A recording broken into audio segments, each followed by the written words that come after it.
Hi, and welcome to this video. Today, I want to talk about the differences or the reasons that you might consider in-person therapy or counseling that's online, teletherapy or telecounseling. Of course, this is a personal thing, and I recommend everyone, make their own choice, whatever feels right to them. Finding the right therapist can be very easy or it can be very difficult, and finding the right way to do therapy can be the same. It's great to try both out if you have an opportunity. Maybe you've done therapy in the past and you've tried one, and it might be an opportunity to try something different. But of course, with the pandemic and a lot of things moving online, I think the world has a new way of viewing online or teletherapy. I know I do. I received most of my own therapy online, almost exclusively online. The differences between the two might not be as much as you might think. I'm going to start with in-person therapy or counseling. So, some of the reasons that you might find you like it or might find it works for you is that getting out of the house aspect. Okay. So, some of us, maybe we work at home, or, we spend a lot of time with our kids at home, or we just like to get out a lot. I tend to be someone who likes to go out and just be in different parts of the world. Sometimes I go work at a coffee shop, or, it's nice for me to get out. It's part of our social interaction. And, there are some privacy considerations. So we may not have the same privacy at home that we would if we went into, a therapist's office. So that's a consideration kind of related to getting out of the house. It might also meet some of our social interaction needs, right? It might be as simple as just going out and, walking down the street and seeing people and maybe talking to them or smiling, exchanging that sort of social exchange. Okay. So you're not going to get that if you're doing therapy online.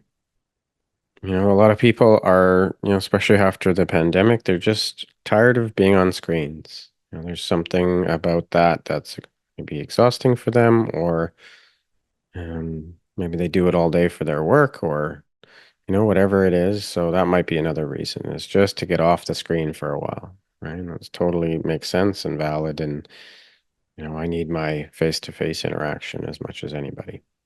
There might also just be a natural preference for seeing someone face to face. We might just appreciate that. There's certain, with video conferencing, video calls, Zoom, and all the other products out there, it can be very similar in my experience. I'll talk about that more when I shift to talking about online therapy or teletherapy. For some people, they just need that face-to-face interaction, which I totally makes sense. Another aspect of this is the somatic feel or experience of meeting someone in person. So a lot of the way that I work, and a lot of other therapists work, not all of them, is somatically. And so what that means is the felt experience, generally moment to moment, of what it's like to be in relationship to a person. So when a therapist that works like me is in a relationship with you, okay, it's different than the other relationships that you have in your life, although it might reflect them in many ways.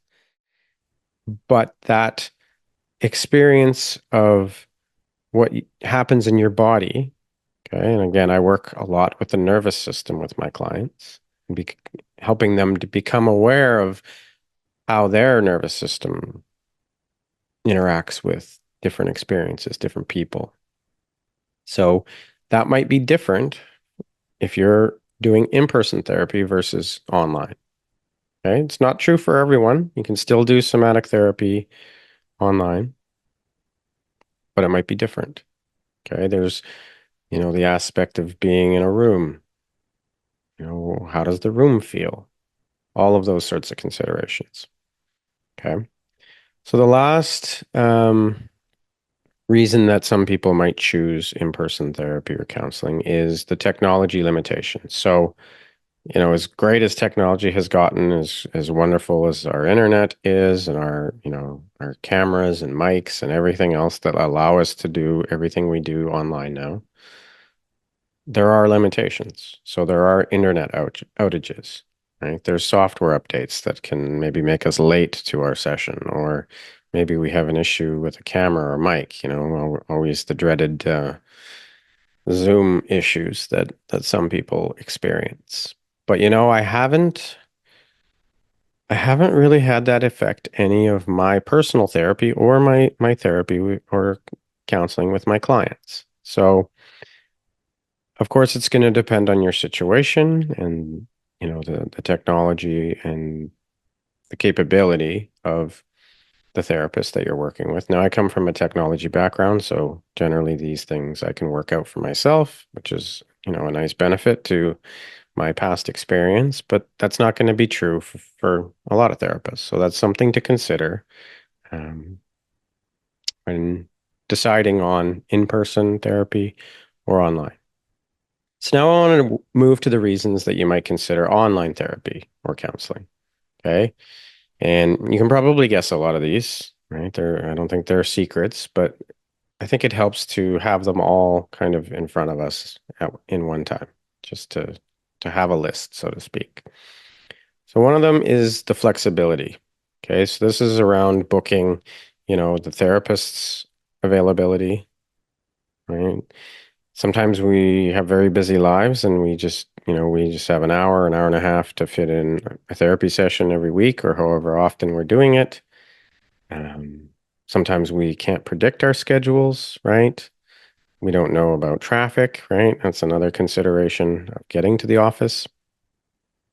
And for some therapists like myself, I have more availability online than I do in person.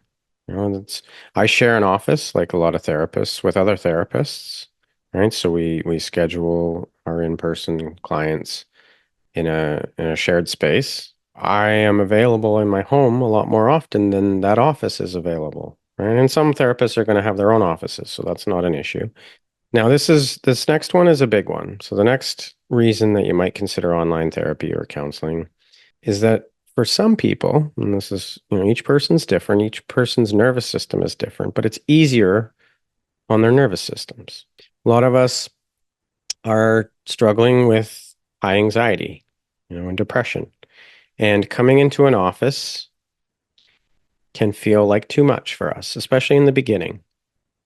And so what I've found for a number of my clients, that little bit of distance that we have from a therapist, from a person, that the screen provides actually makes it a little bit easier for the nervous system. Okay.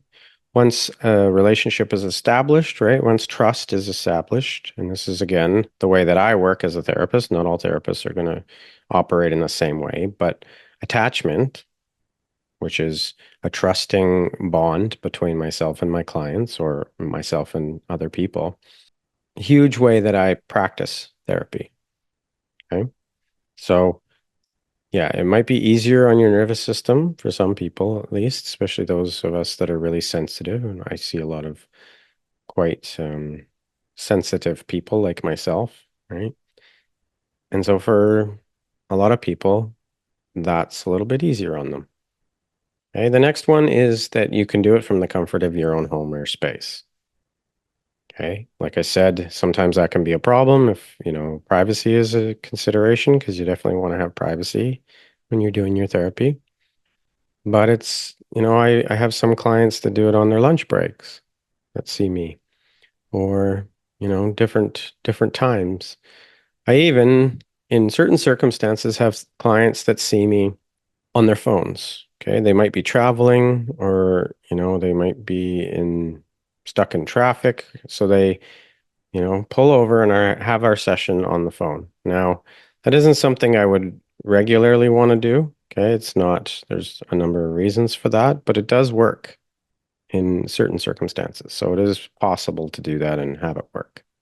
Obviously, another reason that online therapy is, more beneficial than in person is that we save time, right? There's no travel time. There's no, waiting in the office before the session, all of these things. Okay. Now there is money. So we're not traveling, we're not in traffic, we're not using our vehicles. Um, and often for a lot of us, time is money. So we're also saving money that way.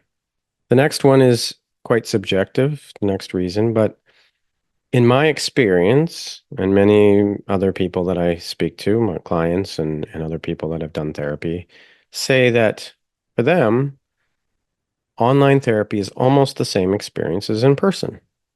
Okay, that's certainly been my experience. I actually prefer online. Maybe that's for my nervous system or what have you, but I'm not the only one. There's a lot of people that say that. Now, is it for everyone? No, of course it isn't. And you should do what you want to do for yourself, of course. Okay. But like I've said previously, sometimes it feels safer for people, right? Maybe they can move into more deep work, more transformational work because that safety comes a little bit more easily or naturally. And so therapy can move at a different pace. And again, that's each person's different. Everyone's experience is their own. Another great thing about online therapy or online counseling is that we have more choice in our therapists, right? So for if you live in a small town, there might be only a handful of therapists and you might not feel comfortable seeing that therapist because, they're friends with your friends or some kind of connection to you. And maybe you don't want that, right? Doesn't mean you can't do it, but for a lot of people, that's not what they want. Or maybe you just really have a specific person that is right for you and they're not in your town, right? Even if you live in a bigger city.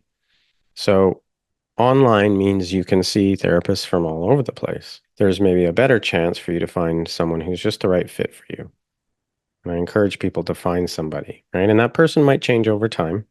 Don't sell yourself short. Something else I appreciate about doing therapy online is my ability to share new resources. So, worksheets or diagrams or things like that. Of course, you can do it in person, and I do, but I find I'm coming across so much good information all the time and collecting it for me to share with my clients and share with you all in these videos, and um, that it's easier for me to share digitally, right? I can either email it to them, which I can do obviously in an in-person therapy, but I can also share it right on the screen. Okay? And for visual learners like myself, that can be hugely beneficial to be able to talk about something and then also process the visual aspect, right? Help connect the two for our minds. I mentioned this before. Another reason that online is quite good is that while we're traveling, right, either locally or internationally, we can get more consistent support. So you may go on a vacation or a work trip and pause therapy, which is totally fine. It's good to take pauses, when it feels right. But with online therapy, you can continue more consistently if that's what you need, right? And you can talk about that with your therapist, of course, but it provides that option. The last one is a sense of privacy. You might be going out and visiting a therapist in an office, and there's a chance that people might see you going into that office or around that. And if you're not comfortable with that, online gives you that, you can do it from your own home, so nobody needs to know that. I'm not saying you should keep it private, but if that's your choice, then that gives you that extra confidentiality or privacy. So I hope this has been helpful, illuminating for your considerations of whether you want to do in-person or online therapy. I think the best thing if is you need support that you find that support in the best way for you. Okay, so whether it's online or in person, I encourage you to talk to a few different therapists, right? Ask them some questions. I have an article on my blog about how you can find out some good information about from a therapist before you start working with them. So you can check that out. But it's always good to just know that you deserve to feel the support that you want, that you need. Life is hard. It seems to be getting more busy and more complicated all the time, and we don't need to do it alone. Thanks for watching.